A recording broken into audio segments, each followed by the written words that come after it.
Good morning. So অনেক দিন পর একটা নতুন ব্লগে সবাইকে স্বাগত জানাই।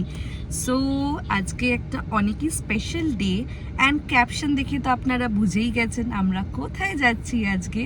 সো আজকে আমরা যাচ্ছি Kolkata to Digha, that too by road.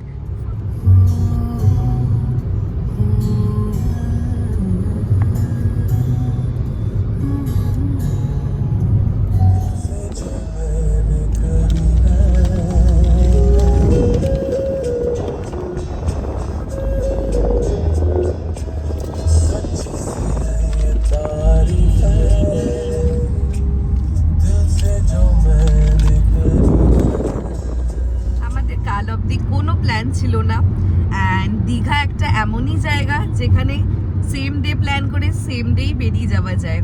So কাল রাত্রে আমরা আচানক সে প্ল্যান করলাম আর আজ সকালেই আমরা প্যাকিং করে বেরিয়ে পড়লাম। শুভের 2 দিন ছুটি ছিল, সো আমরা ভাবলাম চলো গিয়ে দীঘা ঘুরে চলে আসি।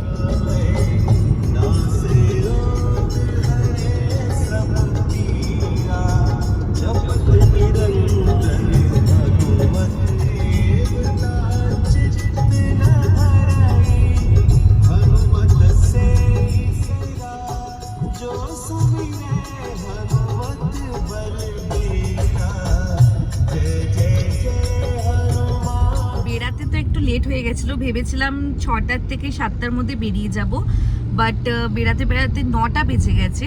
সো এখন আমাদের এখানে অ্যারাইভাল দেখাচ্ছে 1:26 PM, 1:25 মোটামুটি 4 থেকে 4.5 ঘন্টা লাগবে আমাদের কলকাতা টু দীঘা যেতে। পথ এখন এগিয়ে চলে এসেছি। খুব সকাল সকাল তো বেরানো হয়নি, কিন্তু অনেক সকালই ওঠা হয়েছিল।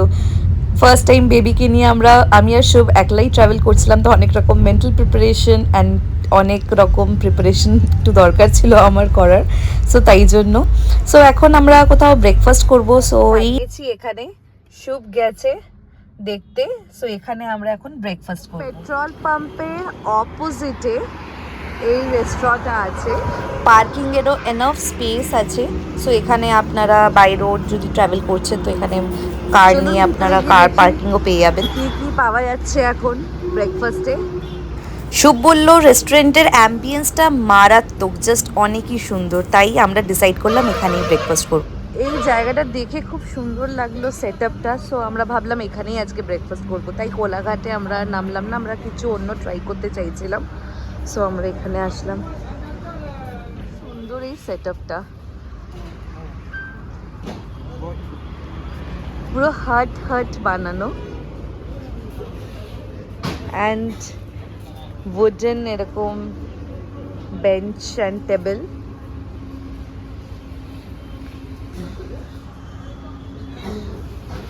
এখানে মকটেল কাউন্টার আছে। এটা আই থিঙ্ক একটা হোটেল হচ্ছে, রেস্টুরেন্ট প্লাস হোটেল, চা গ্রাম। সো এটা একটা গ্রামের একটা সেট আপ করা আছে। ওখানে একটা সুইং আছে, আর গ্রাম বাড়িতে যেরকম ডেকোরেশন থাকে সেরকম থিম রেস্টুরেন্ট করেছে। চলুন আপনাদের সাথে এবার এখানকার মেনুটাও শেয়ার করে দিই, আপনারা যদি আসেন এই মেনুগুলো ট্রাই করতে পারেন এখানে। দেখতেই পাচ্ছ সেটআপটা, এখানে একটা মকটেল কাউন্টার আছে অ্যান্ড এখানে এরকম উডেন টেবিল অ্যান্ড বেঞ্চ করা আছে, আর এরকম হাটের একটা সেটআপ, একটা গ্রামের একটা থিম রেস্টুরেন্ট, চা গ্রাম।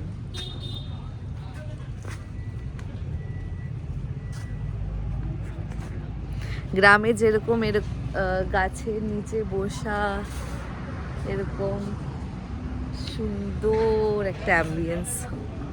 মটরশুঁটি, কচুরি আর আলুর দম চলে এসছে, এবার খেয়ে দেখি কেমন। টেস্ট করে দেখো তো কেমন।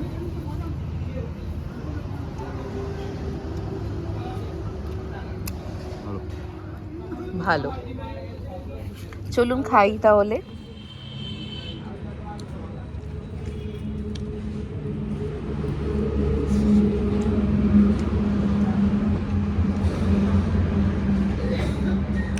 ভালো।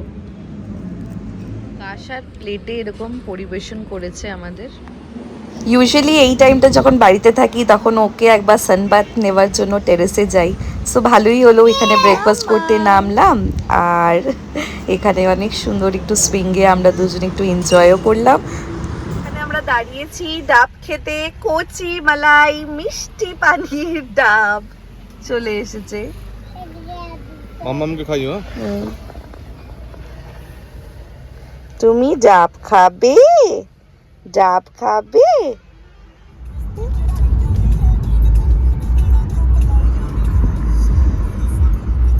মন্দারমণি এখন আমরা ক্রস করছি। এখানে রাস্তাটা একটু খারাপ আছে। এতক্ষণ ট্রাভেল করে আসলাম, রাস্তাগুলো খুবই ভালো ছিল, বাট এখান থেকে রাস্তাটা একটু খারাপ হওয়া স্টার্ট হয়েছে। এখানকারই রাস্তাটা একটু খারাপ। সো আমরা দীঘা ঢুকে পড়েছি। সো এই যে রাস্তাটা যাচ্ছে এটা আমাদেরকে অ্যাজ পার লোকেশন দেখাচ্ছে নিউ দীঘার রাস্তার দিকে নিয়ে যাচ্ছে। সো দীঘাতে আসলে আপনারা অনেক কিছুই সাইট সিইং করতে পারবেন, লাইক মারিন বে আছে, দেন এখানে দীঘার সায়েন্স সিটি আছে। তারই রাস্তাটা ধরে আমরা যখন আগে যাচ্ছিলাম তো সামনেই ছিল নিউ দীঘার সি বিচ, আর এখানে কিছু হোটেলসের এখন কনস্ট্রাকশন হচ্ছে, দেখা যাচ্ছে এগুলো নিউ কনস্ট্রাক্টেড হচ্ছে হোটেল। দারুণ দারুণ কিছু রিসর্ট নিউ ওপেন হয়েছে। সো এখান থেকেই কোনো একটা বেছে নেব আমাদের স্টের জন্য। সো লেটস সি কোনটাতে আমরা বুক করব, সেটারও পুরো হোটেলের বুকিং এর like room tour, booking, tariff and everything reviews আমি শেয়ার করব আমার। সো সামনেই দেখতে পাচ্ছেন একটা পার্ক আছে। সো এই পার্কের সামনেই দেখলাম খুব সুন্দর একটা পার্কিং আছে।